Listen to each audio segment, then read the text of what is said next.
Good morning. My name is Dr. Kyle Daigle, and I'm a chiropractor out of Lake Charles, Louisiana. I'm the president of SNA Technologies. It's a computer software program that uses digital therapeutics. And then I also am the author of What If You Knew, which is it's a self-help personal development book. And then currently have a private practice in Lake Charles, Louisiana. So today the topic is going to be clinical brain-based strategies to help alleviate chronic pain. So I started off using this picture, which I kind of thought was sort of neat.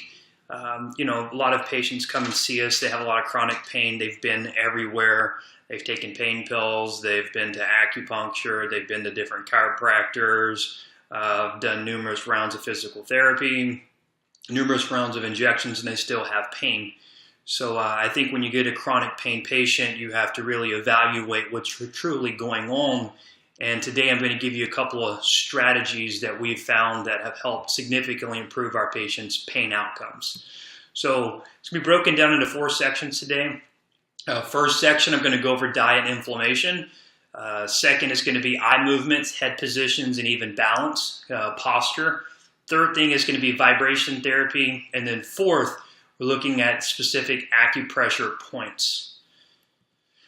So started off with top 10 prescriptions, top 10 most prescribed. Top Synthroid treats a lot of patients with underactive thyroid disease. Crestor treats high cholesterol, triglycerol levels. Number 3, generic brand albuterol helps relax muscles and airways and increases airflow to the lungs. Number 4, Nexium helps treat acid reflux, which is a digestive disorder that irritates the esophagus, or layman's term, the food pipe. Number 5, prevents symptoms of asthma and COPD.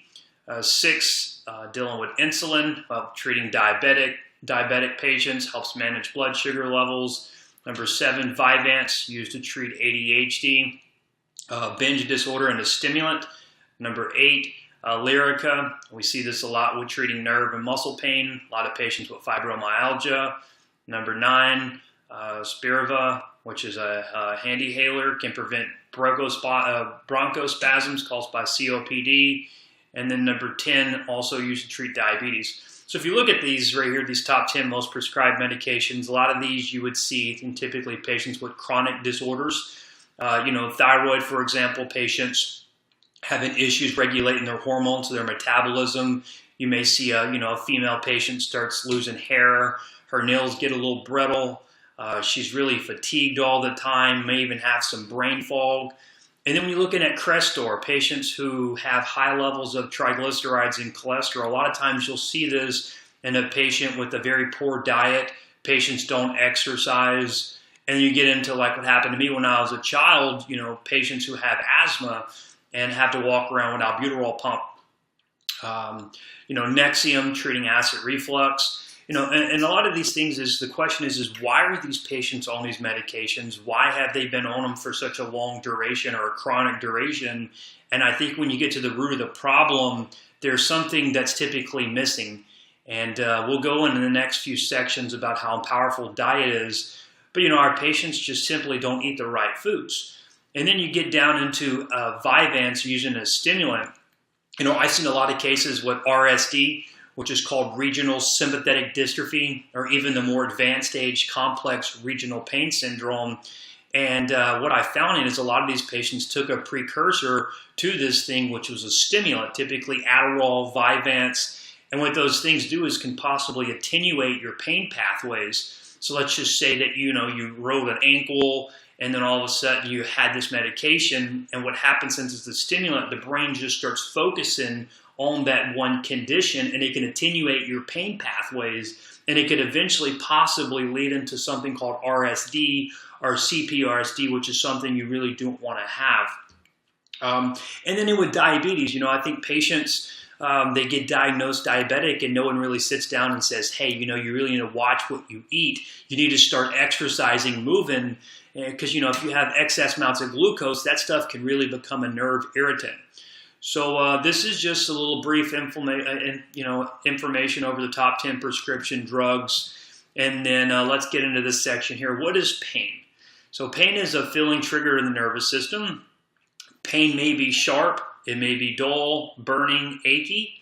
And then what are the types of pain? You have acute pain, which is sudden pain, usually can last up to 3 months. And then we have chronic pain, pain that can last longer than 3 months. And if you have pain longer than 3 months, it's, you start kind of trying to figure out what in the world's going on. And this is when you start trying different remedies, different medications. You start seeing numerous doctors because you're trying to figure out, what in the world is going on. And then the next thing is where is pain experienced? Pain is actually experienced in the brain and not the joint.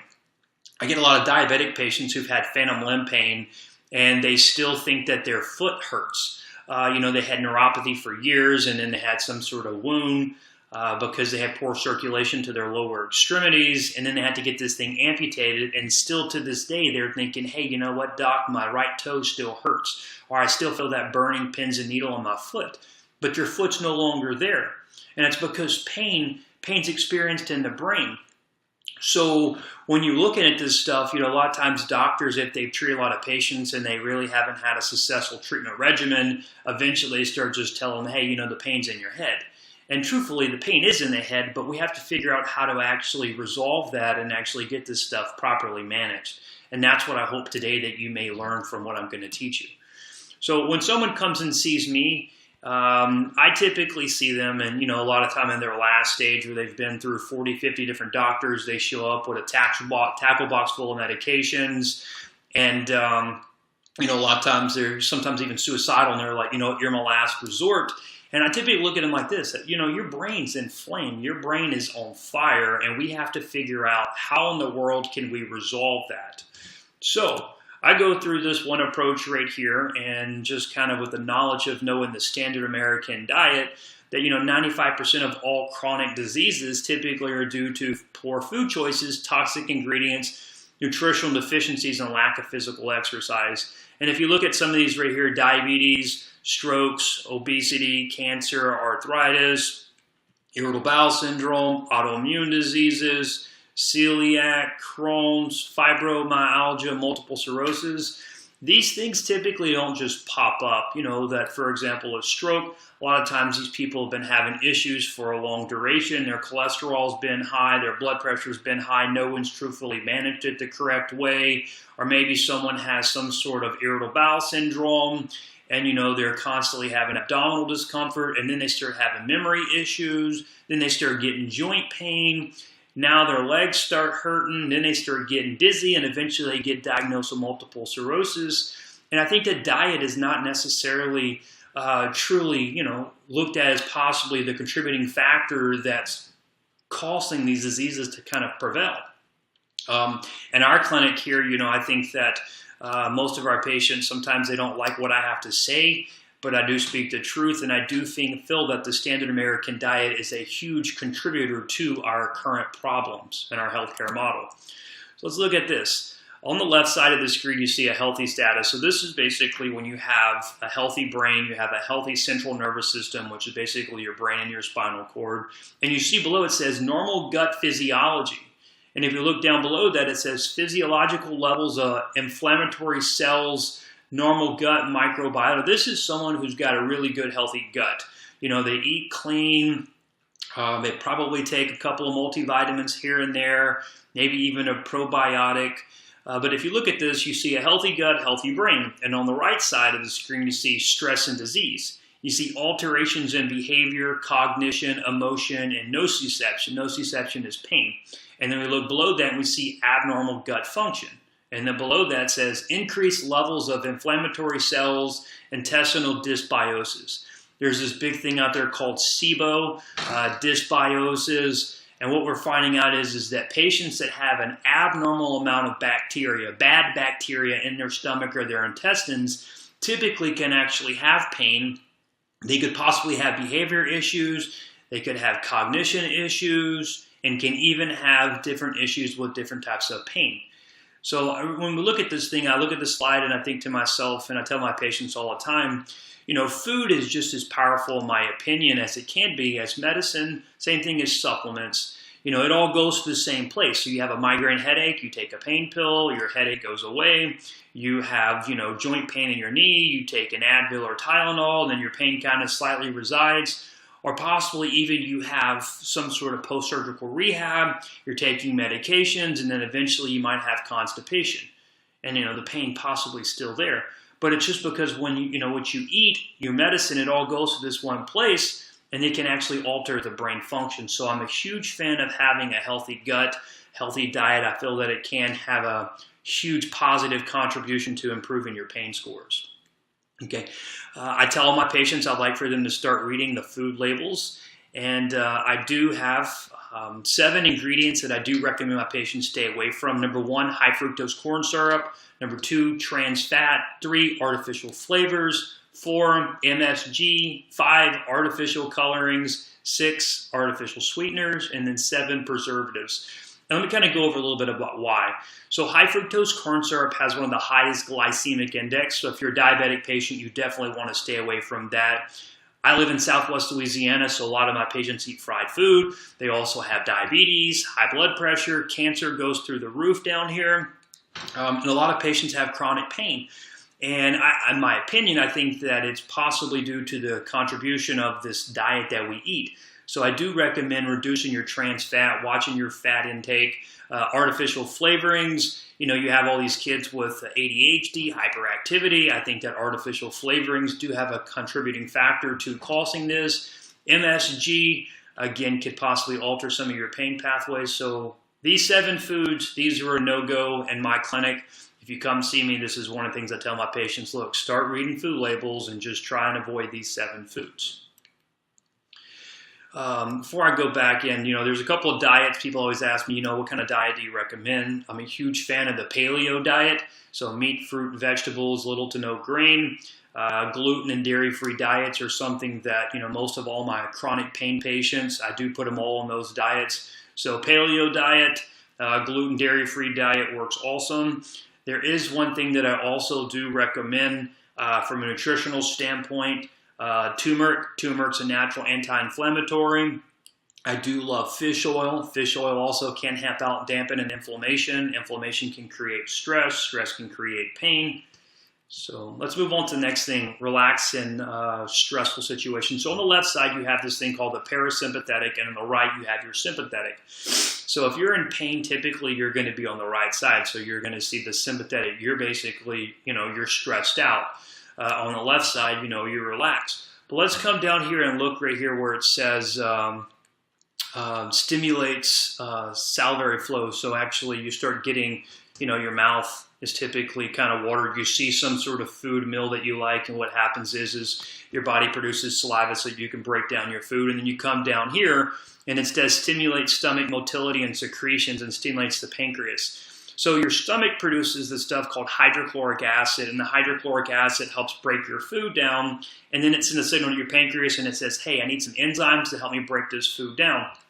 So then your body breaks it down, and then it goes into the intestines, and then the liver helps with, detoxifying it.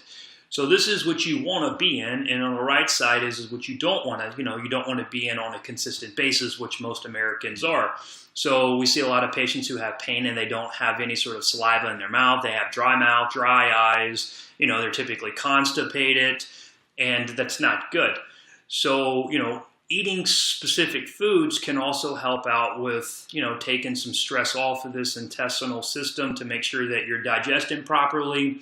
And then if you don't, this could also stress out the nervous system. So if you look right here, there's this one nerve, it's called the vagus nerve, and it comes right out here and it innervates. It helps out with your heart, helps out with your breathing, helps out with your stomach, and helps out with your intestine. I'm a huge fan of stimulating this nerve, and we do it through what's called vagal nerve exercises. And my favorite thing to do is tell patients to gargle. When you're brushing your teeth in the morning, gargle till your eyes tear. At nighttime, gargle till your eyes tear. It may take you a couple of weeks for that to happen. It just depends on the tone, the strength of that nerve. But if you could start gargling in the morning, I think that it'll help you out significantly. And again, gargle till your eyes tear. Posture, next section right here. I'm a huge fan of posture. I think that, with today's ergonomics, and we spend so much time in front of computers and TVs and staring down at our iPhones that, we've seen a significant, reduction or decline in our posture. So let's look at this right here. On the left side of the screen, you see the shoulder drop, pelvis drops, knee rotates, foot drops. So how many patients have plantar fasciitis? How many patients have arthritis in their knee? How many patients have hip pain, hip replacements? Then we start seeing back pain.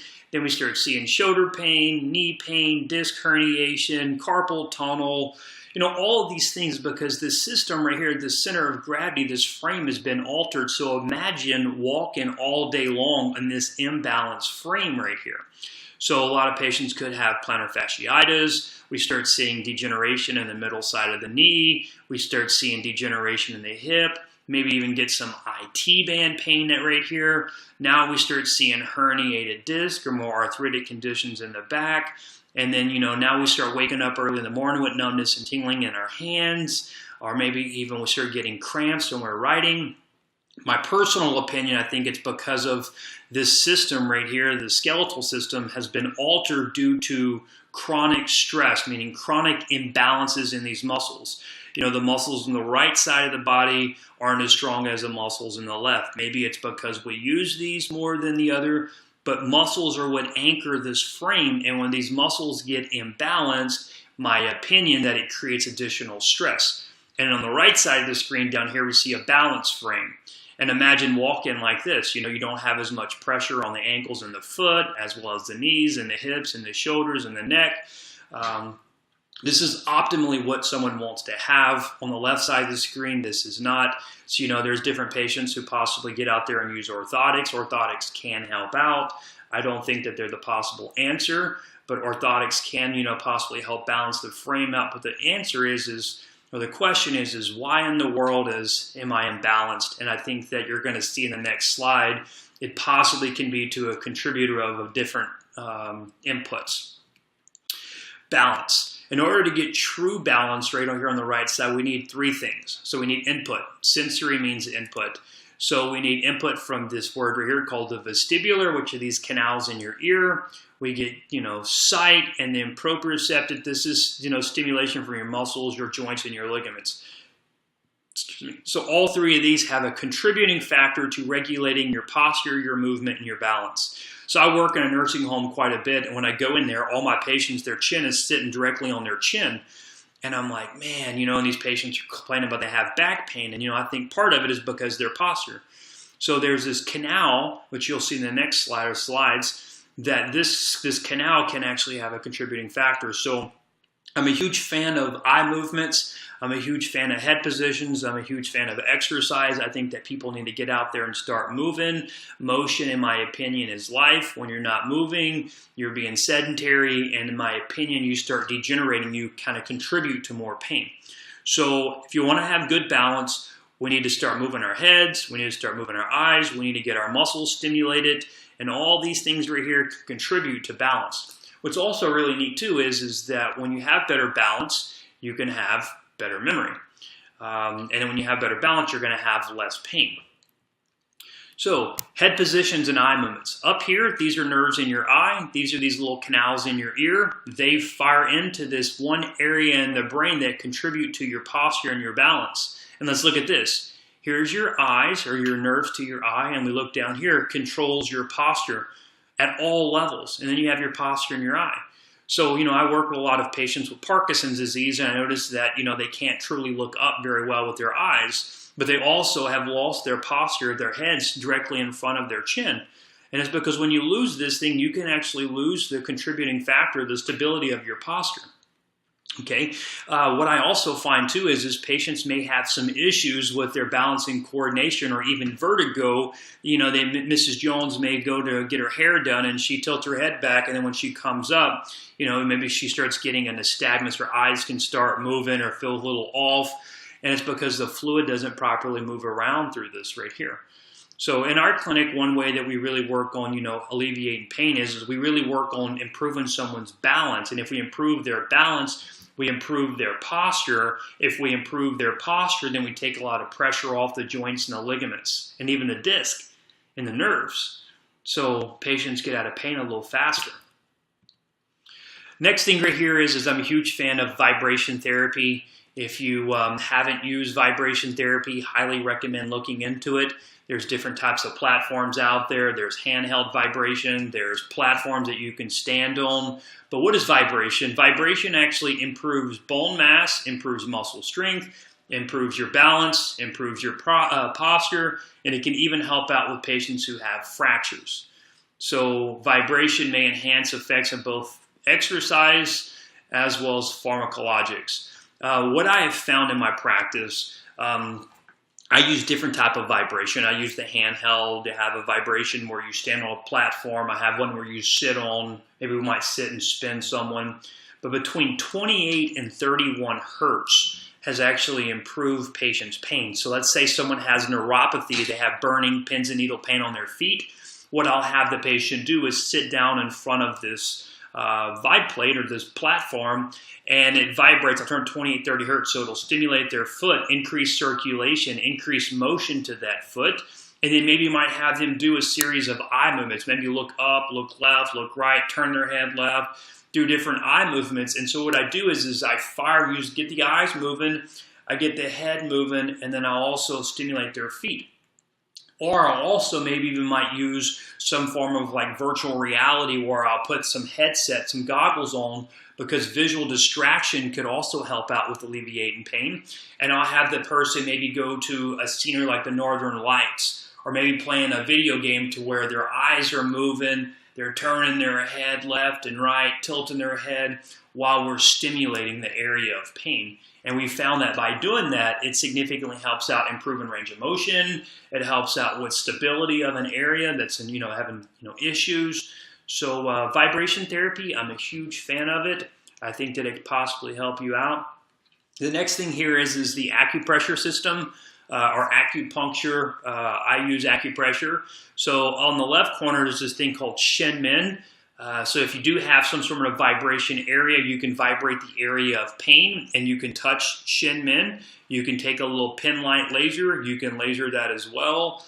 But Shin Min is probably one of my favorite acupressure points. So again, you can vibrate the area of pain and then you can just immediately touch that. It's the same side. So if you have pain on the right side of the body, let's say for example my shoulder, I can vibrate my shoulder and then touch Shin Min. Let's say it was my left knee, I would vibrate or stimulate my left knee, and then I would touch this little point up here called Shin Min in the top part of the ear.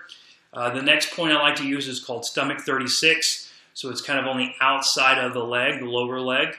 I've used this point. What I typically do is I'll take an electrode or like the little TENS pads, and I'll put it right over that area. And then if you look at spleen 6, which is in the inside, just about 3-4 fingers above the ankle, called a medial malleolus, and I'll put a stim pad on stomach 36 and spleen 6. And then I may have a patient do a series of eye movements, maybe head positions, vibrate while we actually use these electrodes over this area, and it's been very beneficial. Sometimes I use all three of these things, meaning that I might actually stimulate or laser this point called Shin Min while I put electrodes on stomach 36 and spleen 6, and then we may even vibrate the area of pain while a patient's possibly playing a video game, maybe have virtual reality, or maybe just doing a series of eye movements. So this is a little secret. This is a great effective way that I've found that helps out with chronic pain. And if you have any questions, please feel free to email me at kdaigle@SNA Biotech. And then I put my private practice, the website, as well as the address. And thank you for your time, and I hope you learned some very valuable information.